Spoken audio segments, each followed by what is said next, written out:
Welcome to బుజ్జి కథలు. అందరూ బాగున్నారా? నేను చాలా బాగున్నాను. మరి ఆలస్యం చేయకుండా ఈ రోజు కథ మొదలు పెట్టేద్దాం. గోవిందపురంలో చలమయ్య కమలమ్మ దంపతులు నివసించేవారు. చలమయ్య ఎప్పుడు అయిన దానికి కాని దానికి దేవుణ్ణి నిందిస్తూ ఉండేవాడు. ఏమే కమలా, పొద్దెక్కి జామైంది. కాఫీ తీసుకొచ్చేదేమైనా ఉందా లేదా? అయ్యో, పాలు విరిగిపోయాయండి. ఈ పూటకి ఎలాగోలా సర్దుకోండి. కనీసం కాఫీ కూడా లేదా నా ముఖానికి రోజు. ఏం చేస్తాం, అంతా నా కర్మ. ఆ దేవుడేంటో నాకు ఇలాంటి భార్యనిచ్చాడు అని విసుక్కుంటూ పొలానికి బయలుదేరుతాడు చలమయ్య. అతను వెళ్లేసరికి ఎవరివో పశువులు వాళ్ల పొలంలో పడి మేస్తూ ఉంటాయి. అయ్యయ్యో, నా పొలమంతా మేసేస్తున్నాయి దొంగ పశువులు. ఆ దేవుడేంటో అన్ని కష్టాలు నాకే ఇస్తాడు. హై హై, పోండి పోండి అని ఆ పశువుల్ని దూరంగా తోలేసి పొలానికి నీరు పెట్టడానికి వెళ్తాడు. ఈ కరెంటు కూడా ఇప్పుడే పోవాలా? చీచి, ఏం బ్రతుకునాది, అన్ని కష్టాలే. ఆ దేవుడికి నేనంటే ఎందుకో అంత పగ. ఈ ప్రపంచంలో ఇంతమందున్నా నన్ను మాత్రమే ఇబ్బందులకు గురి చేసి నా మీద మాత్రమే పక్షపాతం చూపిస్తుంటాడు. చలమయ్య చాలాసేపు ఇలా దేవుణ్ణి తిట్టుకుంటూ కూర్చుంటాడు. అలా ఆ రోజు గడుస్తుంది. రాత్రిపూట నిద్రపోయే ముందు కూడా దేవుణ్ణి బాగా తిట్టుకుని పడుకుంటాడు. అర్ధరాత్రి సమయంలో ఉన్నట్టుండి, చలమయ్యా, ఓ చలమయ్యా, నిద్రలే చలమయ్యా అని పిలుపు వినబడగానే వెంటనే లేచి కూర్చుంటాడు చలమయ్య. ఏమిటి చలమయ్యా అలా చూస్తున్నావు? నువ్వు ప్రతి క్షణం తలుచుకునే నీ దేవుణ్ణి. నువ్వా తండ్రి? నా కష్టాలు తెలుసుకుని వాటిని తొలగించడానికి వచ్చావా? ధన్యుణ్ణి స్వామి. చలమయ్య అన్న ఈ మాటలకు దేవుడు చిన్నగా నవ్వుకుని, నువ్వు అలాగే అనుకో చలమయ్యా, కాని దానికన్నా ముందు ఈ గదికి కుడివైపున మరో పెద్ద గది ఉంటుంది. అందులోకి వెళ్లి చూడు. దేవుడు చెప్పినట్టే చలమయ్య ఆ గదిలోకి వెళ్లి చూస్తాడు. అందులో చాలా మూటలు అతనికి కనిపిస్తాయి. ఈ మూటలన్నీ ఏమిటి స్వామి? ఇవన్నీ మీ మనుషుల కష్టాల మూటలు చలమయ్యా.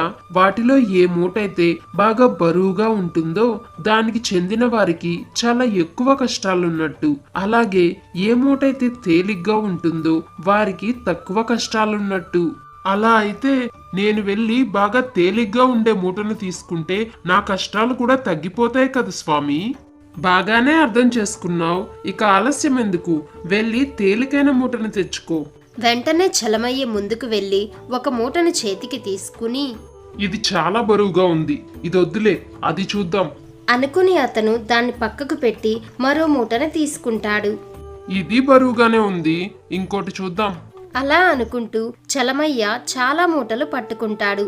చివరిగా అతనికి బాగా తేలికైన కష్టాల మూట దొరుకుతుంది.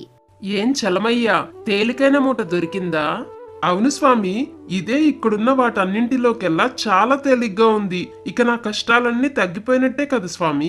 తొందరపడకు చలమయ్యా, ముందా మూట మీదున్న పేరెవరిదో చదువు.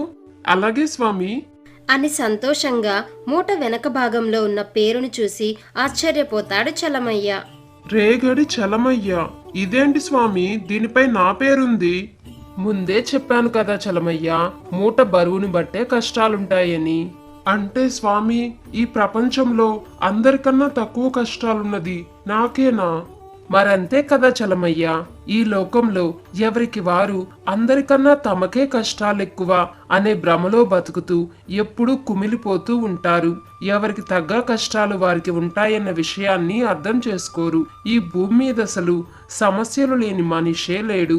కొంతమంది అయితే ఎప్పుడు సమస్యల గురించి ఆలోచిస్తూ చింతిస్తారే తప్ప పరిష్కారాల మీద దృష్టి పెట్టరు. అలాంటి వారిలో నువ్వు ఒకడివి అని దేవుడు వివరంగా చెప్పేసరికి చలమయ్యకు తాను చేస్తున్న తప్పేమిటో తెలిసొస్తుంది. నన్ను క్షమించు స్వామి, ఇంకెప్పుడు నా సమస్యలను చూసి భయపడను. మరీ ముఖ్యంగా నిన్ను మాత్రం అస్సలు నిందించను స్వామి అని చలమయ్య రెండు చేతులతో దేవుడికి నమస్కరిస్తాడు. దేవుడు చలమయ్యను దీవించి అక్కడి నుండి మాయమవుతాడు. ఉన్నట్టుండి నిద్రిస్తున్న చలమయ్యకు మెలకు వస్తుంది. వెంటనే పైకి లేచి చుట్టూ చూసుకుంటాడు. నిదానంగా అది కలన్న విషయం అతనికి అర్థమవుతుంది. ఈ కథ కనుక మీకు నచ్చినట్లయితే వెంటనే ఈ వీడియోని లైక్ చేయండి. ఇలాంటి మరిన్ని మంచి మంచి కథల కోసం మన బుజ్జి కథలు యూట్యూబ్ ఛానల్ ని సబ్స్క్రైబ్ చేసుకోండి. Thanks for watching.